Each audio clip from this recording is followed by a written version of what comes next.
I was waiting in a shared taxi in Nkawkaw. And Nkawkaw is a bigger town/city at the foot of the mountain where we sometimes go to if we need something that we can't find where we live on top of the mountain. I was sitting in the taxi. I was the first person. In Ghana, you often need to wait until the taxi or bus is full with other people before you can leave. I was sitting and looking around. It was very hot and the taxi was close to the market. So there was a lot of noise. People were passing by, talking, discussing, trying to sell things. There were colors everywhere. Someone was passing on my left side with some bananas on her head.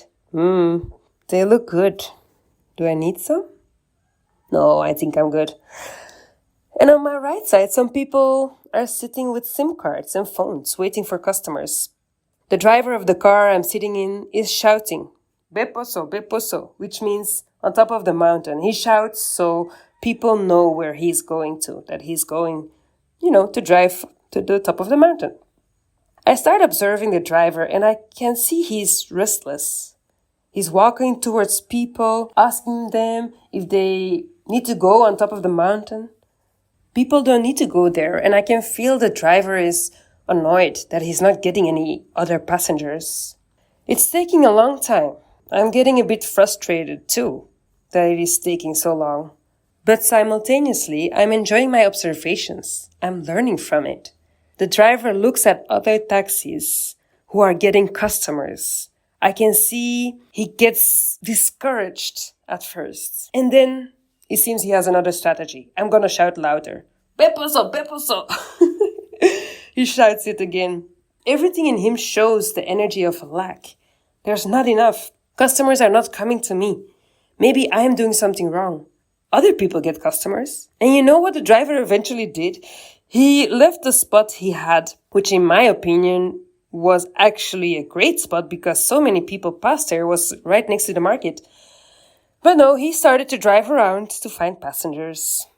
Maybe the grass is greener there. He didn't find anyone. I was still the only passenger.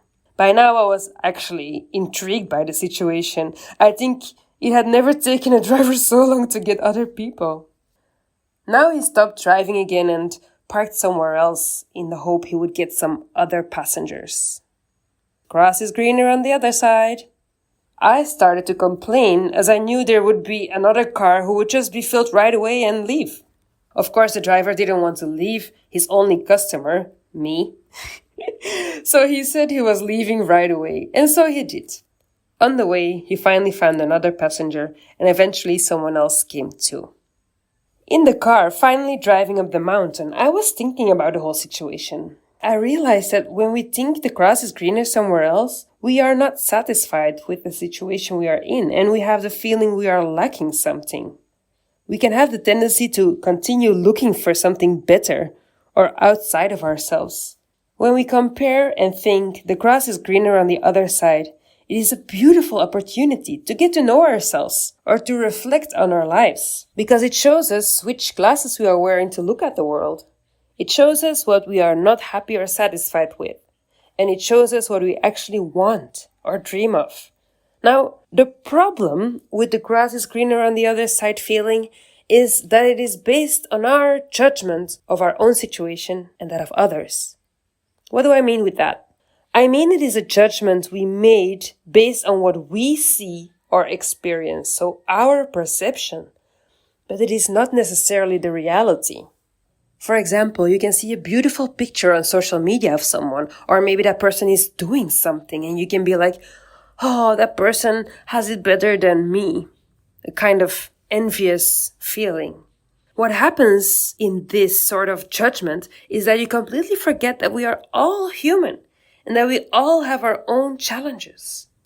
You may see something or hear something, but how much of it is the full story of the person's life? We don't know. I always need to think of that expression, like you never know what happens between the four walls of someone's house or someone's room, And what about the way you judge your own life? If the grass really looks greener somewhere else, how satisfied are you? How much do you focus on what you don't have instead of what you do have? I think a great remedy for the grass is greener on the other side situation is counting your blessings. being grateful for what you have and what you are, having patience, and living in the here and now. Because the grass doesn't only look better in other people's lives, sometimes it looks better in the past or in the future or in another place, another country.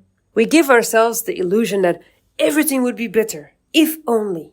Or maybe it's not good enough because we want more or something different. If the taxi man would have acted out of faith and patience that the right passengers would come while he's working, while he's shouting, I'm going to Beposo, Beposo, what would have happened? Would people energetically have felt that the taxi driver believed the grass was green at his place too? We are also all so different. I believe we are not meant to have, be, do the same things. Therefore, it might look someone has or can do something you cannot, but maybe there is something else you have or can do that same person cannot. The key is to focus on yourself.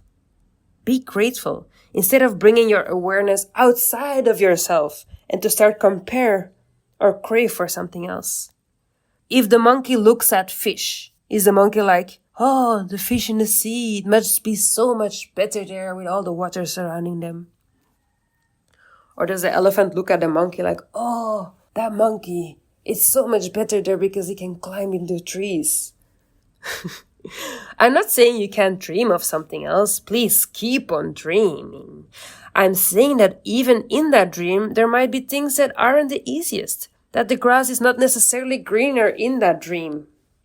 Maybe the grass is always just perfectly green where we are at this moment, at this place, with its ups and downs.